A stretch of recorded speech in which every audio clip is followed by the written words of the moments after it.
تبارک قسم رب کا ذل جلال والاکرام، صدق اللہ العظیم۔ ان اللہ و ملائکۃ یصلون علی النبی یا ایھا الذین آمنوا صلوا علیہ وسلموا تسلیما۔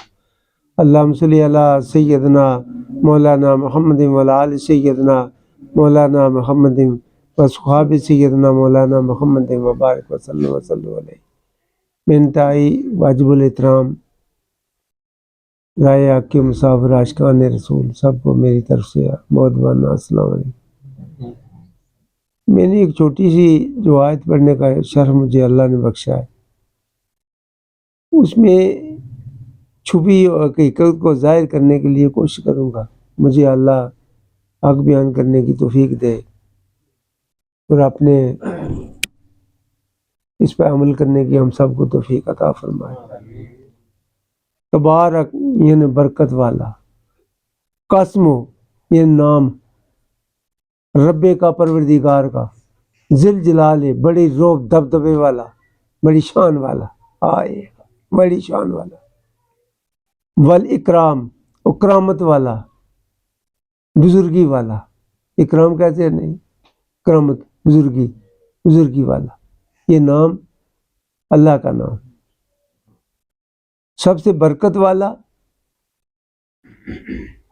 پروردگار کا نام بڑے دبدبے جلال والا۔ جو ذاکر ہے اس کے چہرے کے سامنے مجال بھی نہیں کسی شیر کی بھی وہ آن کا دم لائے، اتنا وہ جلال والا، اتنے روب دبدبے والا۔ تو جو اس کا ذاکر ہوتا ہے اللہ تبارک تعالیٰ، اس کے چہرے کے نور کو، اللہ کا جو ذاکر ہو، اللہ کے نام کا جو ذاکر ہو، تو اللہ نے کہا کہ تو مجھے میرا یاد کر تو میں تجھے یاد کروں گا۔ تو یہ تو کہا کہ اکثر یہ کہا کرتے ہیں کہ درود شریف کے بارے میں کوئی شک نہیں، درود شریف جیسا تو کوئی وظیفہ ہی نہیں ہے، مگر جہاں اللہ کے نام کا جو برکت ہے اس کا تو کوئی مقابلہ ہی نہیں ہے نا، سوچ بھی نہیں سکتا کوئی وہ اس کے مقابلے میں کوئی بات آئے گی۔ اللہ تبارک تعالیٰ کا نام سب سے بڑا اسی کا نام ہے، سب انبیاء اسی کے آگے سجدہ ریز ہوئے ہیں، کسی کی کوئی مجال نہیں کہ اللہ کے حکم کے بغیر۔ حضرت زکریا علیہ السلام صلات آری سے چر گئے مگر سین کرنے کی ضرورت نہ آئی۔ پیغمبری سے نام اگر میں ایسے کریں گے تو پیغمبری سے نام ہی نکال دیں گا۔ تو اس سے پتہ چلا پیغمبر ایک اللہ تبارک تعالیٰ کا وہ قرب ہے، جان دے دے گا مگر اللہ کا قرب نہیں چھوڑے گا۔ کیا سارے نبیوں نے، حضرت ابراہیم خلیل اللہ علیہ السلام نے آگ نہیں قبول کی؟ یونس علیہ السلام مچھلی کے پیٹ میں نہیں گئے؟ حضرت سلمان علیہ السلام نے وہ عقیر بڑھیا گاؤں کی اس کے آگے کام نہیں کیا؟ جس کا یہ جلال اور جمال ہے اس کی مثال بنانا، اللہ تو بے مثل بے مثال ہے، اس کی مثال ہے ہی نہیں ہے کوئی۔ تو ہم کہہ دیتے ہیں کہ یہ درود شریف میں ہے تو اللہ بھی شریک ہے، شریک عبادت ہے، وہ عبادت سے بے نیاز ہے، وہ عطا کرنے والا ہے۔ اس نے حکم دیا میں بھی درود شریف بھیجتا ہوں، یعنی میں اس پہ رحم کرتا ہوں نبی پہ، تو تم بھی درود شریف کے لیے دعا کرو۔ میں بھی درود شریف بھیج رہا ہوں کس کا؟ نبی پہ، تو تم بھی بھیجو۔ جب تم بھیجیں گے ناقص زبان سے، وہ حقیقت زبان سے جب وہ واپسی جواب دے ملے گا تو آپ کا بھی بیڑا پار ہو جائے گا۔ اس کا مطلب یہ ہے، مگر یہ کوئی مجال نہیں کہ اللہ تبارک تعالیٰ کے نام بابرکت نام کا کسی دوسرا کوئی سے دو رائے ہی نہیں ہے، نہ تو اس شان کا کوئی ہو سکتا ہے نہ ہوگا۔ اللہ تبارک تعالیٰ کا وہ بلند اور بالا وہ شان جس کی کوئی مثال۔ پھر نبی کا قوم میں وہ شان جو کسی امتی کی نہیں ہوگی، چاہے وہ ایسا کتنا بھی بڑے رتبے والا ہو، مگر نبی کی اپنی شان ہے۔ نبی کے شان کے مقابلے میں کسی دوسرے کی مثال دینی یہ بھی خارج الاسلام ہے، کفر ہے، کیونکہ کہا گیا کہ جو نبی کے آواز سے آواز اونچی ہو جائے، یہ میں ابھی نکال دیتا ہوں، اگر اب نبی کے آواز سے آواز اونچی ہو جائے تو آپ کی زندگی کے تمام اعمال جو خاک میں ملا دیے جائیں گے، کہ جو نبی نے میں نے بھیجا ہے، نبی میرا پیغام لے کر گیا ہے، نبی میرے دین کا پرچار کرنے گیا ہے، دین جو ہے یہ الہی ہے، نہ یہ مکی ہے نہ مدنی ہے، شریعت محمدی ہے، محمد رسول اللہ کی، اور تمام انبیاء علیہ السلام کی شریعت کے نمبردار وہ ہے، شریعت نافذ کرنا نبی کا کام ہے، اور نبی کے علاوہ اگر کوئی اور شریعت تقسیم کر رہا ہے نا تو فلن یقبل منہ، سوال ہی پیدا نہیں، قبول ہی نہیں ہوگا، ایسی شریعت کو مان نہیں کرنا۔ اگر اسی پہ ہم اسی راستے کو مضبوطی سے ہم پکڑے رکھیں گے تو کیا یہ مرزئی آتے اور فقہ وریت آتی؟ جو اہل تشیع آئے یہ بھی میرے حضور کی کافی عرصے بعد ایک قسیم نام کا ایک نکلا ہے، اس نے ایسے کیا کہ نہیں جی وہ باقی انبیاء علیہ السلام کے وہ پیچھے رہے تو یہ بھی ہمارے بھی تو ایسے ہے، اظہار کیا محبت کا اور اندر سے مخالفت کی، بغض کیا کہ میں نبی کی قوم امت تقسیم ہو جائے، پھیلتے پھیلتے پھیلتے پھیلتے ہم ایک سب پہ تو ورکاؤ مر رہا کہ ان جو ہے اللہ کے رسول تھا، اللہ نے حکم دیا وہ کہاں گیا، پھر رکوع کرو ساتھ رکوع کرنے والوں کے، تو پھر ایسے جماعت سے انکار، زکوٰۃ سے انکار، جہاں اقیم الصلاۃ آیا وہ آتوا الزکوٰۃ بھی آیا، زکوٰۃ بھی ادا کرو، تو نماز اگر پڑھ رہے ہو تو زکوٰۃ بھی ادا کرو، وہ جی جو ہمیں بابا جعفر انہوں نے آخیا سی وہ نہیں کرنا، امام جعفر صادق رضی اللہ تعالیٰ عنہ جو انہوں نے کیا اس کی حقیقت کو جاننے کے لیے تھوڑی کوشش کریں۔ میں بھی یہ کہتا ہوں اگر کوئی پیر ہے تو فقیر ہے، اس پہ اگر زکوٰۃ فرض ہو گیا تو وہ نہ پیر ہے نہ فقیر ہے، نہ وہ پیر نہ وہ فقیر، وہ عام مسلمانوں سے بھی پیچھے ہے۔ اس کی وجہ کہ اگر دنیا کا مال جمع کرے گا تو زکوٰۃ فرض ہوگی، ہے وہ دنیا کے مال کا پجاری ہوگا، وہ جمع کرے گا تو تب زکوٰۃ اس پہ فرض ہوگی، نہ تو جس نے جمع ہی نہیں کرنا، جو پیدا ہی نہیں ہوا بوڑھا کیسے ہوگا، جو پیدا ہی نہیں ہوا وہ بوڑھا کیسے ہوگا؟ تو زکوٰۃ کو حقدار بنے گا ہی نہیں، جو ایک طرف سے اللہ نے دی ہے تو اللہ کی راہ میں دے گا، جب ملے گا تو اللہ کی راہ میں دے گا، اگر نہیں ملے گا تو صبر کرے گا، شکر کرے گا۔ تو وہ لوگ ہیں انہوں نے جو ایسے کہا، کسی کے پاس 100 روپیہ تھا اس دور میں، انہوں نے کہا کہ حضرت جی اس کی زکوٰۃ کتنی آئے گی؟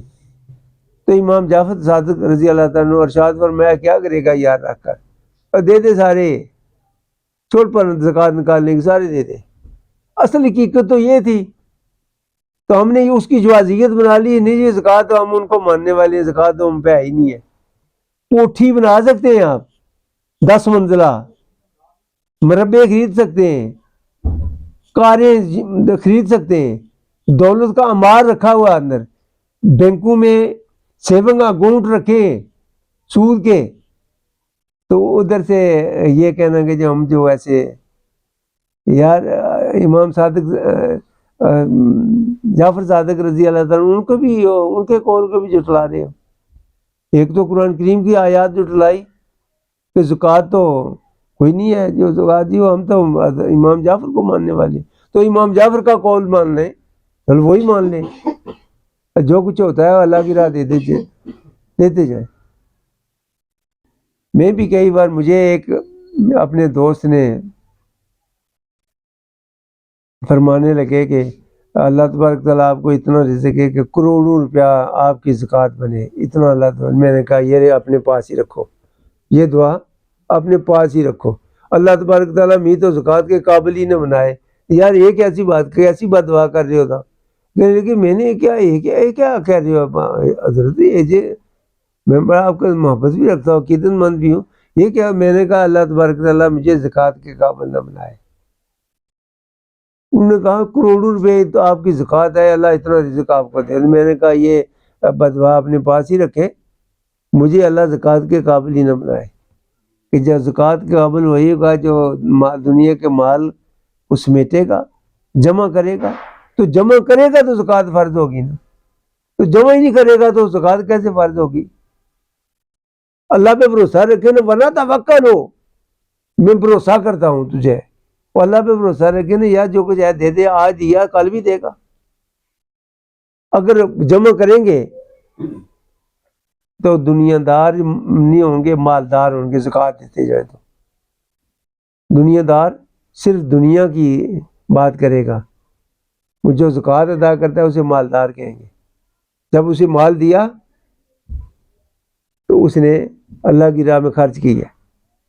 مما رزقناہم ينفقون، جو ہم نے رزق دیا اس میں سے وہ خرچ کرتے ہیں۔ تو پھر ان کے لیے اللہ تبارک و تعالیٰ کہتا ہے جو میرے راہ میں خرچ کرتے ہیں تو ان کے راہ، جو اللہ کی راہ میں خرچ کرتے ہیں ان کو تو خزانہ آتی نہیں ہے۔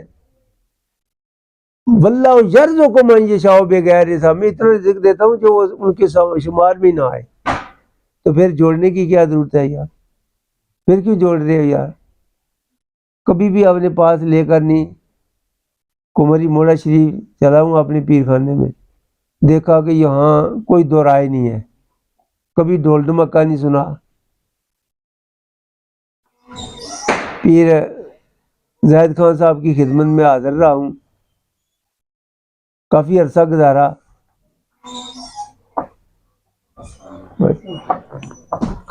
گزارا، دیکھا کہ یہاں کوئی سوائے ذکر و عبادت کے، ہدایت کے، پیغام الہی اور پیغام رسول کے علاوہ یہاں کوئی دوسری بات نہیں ہے۔ تو میں نے ان کو اپنا پیر مانا۔ جب ان کو پیر مانا پھر دوسرا دیکھا بھی نہیں، میں کسی کے پاس میں نہیں گیا، چلتا رہا، آنکھیں نیچے رکھی، قدم پہ نظر، نظر پہ قدم رکھی، چلتا رہا ہوں۔ ایک وقت آیا تو مدینہ دیکھا، تو آنکھ اٹھائی تو دیکھا مدینہ آ گیا۔ پہلے کیا ہوا؟ فنافس شیخ اپنی پیر کی پیروی میں لٹ گیا پیر کی اپنی فرمانبرداری میں۔ تو جب انہوں نے جو مجھے راستہ بتایا کہ ایسی راستے پہ بابا چلنا، پہلا دن جو میرے بابا جی پیر زید خان صاحب نے جو مجھے حکم دیا، فرمایا بچہ، بڑی پیاری سی باتیں کرتے تھے، بچہ دنیا کی فکر بھی چھوڑ دینا، قیامت کی فکر بھی چھوڑ دینا۔ ہم تو آنے یار اللہ دی ڈر اور قیامت واسطے کوئی کار، قیامت کی فکر ہی چھوڑ دے، تو صرف اللہ کی عبادت کر، اسے پروردگار سمجھ کر، پھر قیامت کی فکر کیا؟ پھر فکر کیا قیامت کی؟ جو بندہ اپنی مرضی چھوڑ دی جس نے، تو اس کی اللہ کی مرضی پہ چلنا شروع کر دیا۔ تو مرضی اللہ کی چلنے والا جو ہے اسے تو کچھ دے گا نا، تو جو اپنی مرضی پہ چلنے والا آگا وہ حساب دے گا، وہ لے گا نہیں دے گا۔ تو جو اللہ کی مرضی پہ چلنے والا ہے اسے اللہ تبارک تعالیٰ عطا فرمائیں گے۔ کیا تھا؟ سلام قول من رب الرحیم، سلام ہو تجھے، سلام ہو اپنے پروردگار کی طرف سے۔ جو سلامتی کائنات کا بادشاہ جسے دے، اسے کنگال ہو سکتا ہو، وہ زیر ہو سکتا ہے، مگر بات یہ سے ہے کہ ذکر الہی میں ڈوبا رہے۔ فاذکروا اللہ کثیر لعلکم تفلحون۔ درود شریف کی شان بہت بڑی شان ہے، واقعی 10 نیکیاں بھی ملتی ہیں، 10 گناہ معاف ہوتے ہیں، 10 درجے بلند ہوتے ہیں، کوئی شک نہیں۔ ہر چیز کا ایک اپنا اپنا مقام ہے، مگر کہیں کہ ہم نکاح میں وہ درود شریف پڑھیں تو نکاح ہو جائے گا نہیں یار، اپنا اپنا ایک کام ہے نا۔ وہ فرض کیا بھائی درود شریف ہے یا اور کوئی ہے، وہ تو ایک ہے، مگر جیسے سجدے کا مقام ہے وہ تو ایک اپنا ہے نا۔ وہ ذوالجلال کے سامنے اگر جھکے تو قاب آقا حسین بن جائیں گے کہ اللہ کے سارے صاحب ایسے مل کے جیسے 2 کمانیں ملتی ہیں، ایسے ملیں گے۔ یہ تو سجدے ہی کو حاصل ہے نا، کسی دوسری عبادت کو یہ حاصل نہیں. تو یہ کہہ رہے ہیں کہ ہم کے عبادت میں شریک کائنات کا بادشاہ شریک عبادت ہے. تو یہ تو اللہ نے کہا کہ فَاذْكُرُونِي اذکرکم، تو پس میرا ذکر کر، میں تیرا ذکر کروں گا. وَاشْكُرُوا لِي، شکر کر، وَلَا تَكْفُرُونَ، کفر نہ کر. اس سے پتہ لگا جس حال میں اللہ رکھے اسی پہ راضی نہ رہیں تو کر کے لیں گے. میاں صاحب نے بڑی خوبصورت سی بات کی. کیا حال ہے؟ الحمدللہ. اچھا، تو میں نے کہا آپ کے بازو دوبارے آنے ہڈیاں درد کرنی. میں تو پھر میں نے کیا کر سکتے ہیں؟ ٹھیک، اگر ہڈیاں درد کرنی ہے تو کیا کر لیں گے ہم، اسی کی مرضی ہے. ممکن ہے اس میں ہماری بہتری کیا ہو، اس کا وہ اجر بھی دے گا کیا اسے نہیں پتا، جس نے بنایا اسے نہیں پتا. اور جو مشینری ہے، ٹی وی ہے، فریج ہے، یا کوئی اور چیز بھی ہے، اس کا ساتھ کتابچہ اس کی ترتیب چلانے کے لیے. تو بندے کو اللہ تبارک تعالیٰ نے، بندہ بھی ایک ایسی مشینری ہے، برائی اچائی کا اختیار دیا اسے، تو اسے کتابچہ کیا دیا؟ یہ قرآن کریم، جو تمام کتابوں کا نمبردار، سردار، تصدیق کرنے والا، تمام کتابوں کی تصدیق کرنے والا، تمام نبیوں کی تصدیق کرنے والا. تو نازل بھی اس پہ کیا جو تمام نبیوں کی امامت کرنے والا. اگر یہ ہمارا عقیدہ ہوتا تو کیا آج مرزئی بھی پیدا ہوتے؟ وہ قادیان بھی کوئی مدینہ بن جاتا؟ وجہ ہے یہی ایسے ہی بھٹکی ہیں. اور پہلی قومیں فرقہ واریت کی لعنت سے نبی کے بیٹے، کوئی ایسی شک نہیں کہ کون نہیں جانتا حضرت یعقوب علیہ السلام میں صدقہ جاؤں، ان کی شان بڑی شان والے ہیں. ان کے ابو حضرت اسحاق علیہ السلام بڑی شان والے. حضرت ابراہیم خلیل اللہ، جن کے بارے میں خدا نے خود کہا کہ اس کے مقابلے میں کوئی ایسے نہیں ہے، یہ حنیف ہے، یعنی برابر، اس میں دو رائے نہیں ہے، سیدھے راستے پہ چلنے والا اور حق پہ کھڑا رہنے والا، اور یہ مشرک نہ تھا، شرک سے دور رہنے والا. تو بڑی شان. جب انہوں نے نبی کی تعلیم کو چھوڑا تو بھٹکے، تو کافر ہوئے. ورنہ نبی کے دین کو اگر مضبوطی سے پکڑے رکھتے تو سوال ہی پیدا نہیں ہوتا. آج بھی جو حضرت ابراہیم خلیل اللہ علیہ السلام کے بعد دودھ نہیں بھیجتے ہم سارے، وہ بھیجتے ہیں نا. تو وہ جو اولاد تھی ان کی آگے، تو جو مختلف فرقہ واریت میں کی لعنت میں بھٹ گئے، تو وہ کافر اور ظالم بنے. اللہ نے کہا کہ ان اللہ لا یحب الظالمین، تحقیق اللہ نہیں محبت کرتا ظالموں سے. تو جس سے اللہ محبت نہ کرے تو سمجھے کہ اللہ کے اس رحمت سے ہی دور ہو گیا. رحمت تو اس کی محبت ہے، کس کی؟ اللہ کی. تو اللہ تبارک تعالیٰ نے محبت کرنے والے لوگوں کا رویہ کیا؟ ایک تو وہ سجدہ کرنے والے ہوتے ہیں، سجدہ کرنے اور قیام کرنے، رات کو شب بیداری کرنے والے. دوسرا وہ فصبر، روک رکھ، مالذین، ساتھ ان لوگوں کے، وہ رہتے ان لوگوں کے جو ذکر کرنے والے لوگ ہیں. آپ سارے ذکر کرنے والے لوگوں میں شامل ہیں نا. کوئی وہ ایسے کوئی ولیمہ ہے نہیں سی، ذکر کرنے والوں کو لوگوں میں شامل. وصبر، روک رکھ، مالذین، ساتھ ان لوگوں کے، یدعون، جو پکارتے ہیں، ربہم، پروردگار کو. پروردگار ہی کا نام نجات کا ذریعہ ہے، ربہم، پروردگار کو، بالغدات، صبح والعشی، شام کو، یریدون، صرف اللہ کی رضا کے لیے، ولا تعد عینک عنہم ترید، نہ تیری پھر جائیں دونوں آنکھیں ان سے. میرے آقا حضور کی اپنے ذاکرین کے لیے ڈپٹی لگا دی کہ میرے ذاکرین کو آپ کے رحمت کا سایہ، نبوت کی نظر عنایت وہ ان پہ رہنی چاہیے۔ دیکھا، یہ جو ذاکر ہے اللہ کا ذکر کرنے والا، اس کے لیے اللہ تبارک تعالیٰ نے اپنے نبی کو کہا کہ اس پہ ان پہ نظر عنایت رکھنا، اپنی رحمت سے نوازے جانا۔ تو میاں صاحب نے بھی یہی کہا، سب نور اسے دے نوروں تو اس دا نور حضور۔ اس سے پتہ چلا جی نبی پاک صلی اللہ علیہ وسلم کی نظر عنایت ہوگی تو اللہ تم پہ بھی رحم کرے گا۔ وہ کرے گا کیسے؟ جب ہم پیروی رسول میں رہیں گے، تو تک پیروی رسول سے ہٹ جائیں گے تو اللہ کے مقابلے میں کوئی دوسری کسی شان کو وہ بے مثل بے مثال کو مثال بنائیں گے، ہرگز نہیں۔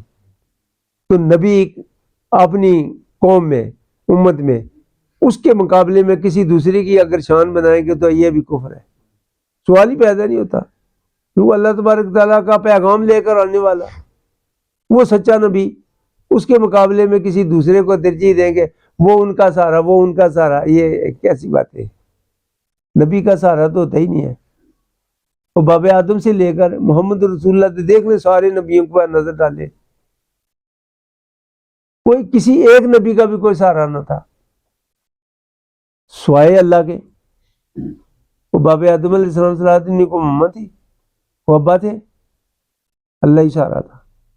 تو میرے آقا حضور نے جب باپ کا سایہ پہلے ہی غائب، جب 7 سال کے ہوئے تو والدہ بھی چلی گئی، پھر عبد المطلب آئے، وہ بھی چلے گئے۔ اس سے نبی کو سہارے کی ضرورت سوائے اللہ کے وہ سہارا ہوتا ہی نہیں ہے۔ اور میلاد کے سے لے کر آخری رحلت میں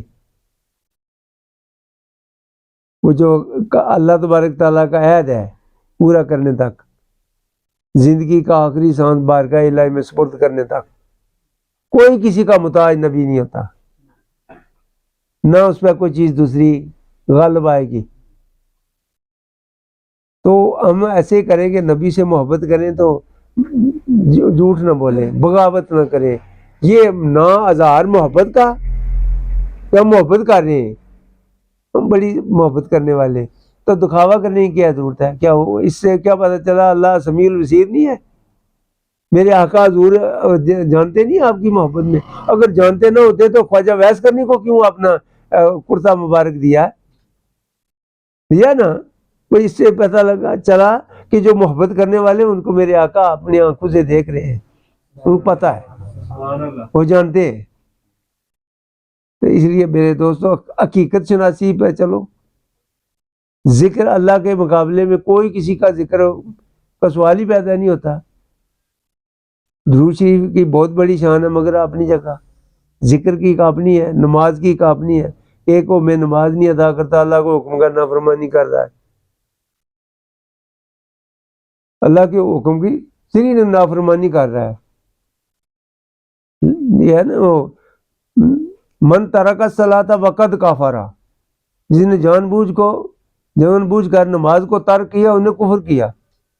وہ ہماری پہ لکھا آتا ہے من ترک الصلاۃ وقد کفر، جس نے جان بوجھ کر نماز کو ترک کیا اس نے کفر کیا۔ وہ تو ہے نہیں ہے تو میں یہ کر رہا ہوں، میں وہ کر رہا ہوں۔ اس سے پتہ ہے نماز کس کی پڑھی جاتی ہے؟ صرف اللہ کی رضا کے لیے۔ تو اسی کے سامنے جھکنا ہی کامیابی، اور سب سے بڑی اگر انعام ہے تو یہ ہے جسے جھکنے کی توفیق اللہ دیتے۔ آخر دعوانا الحمدللہ رب العالمین۔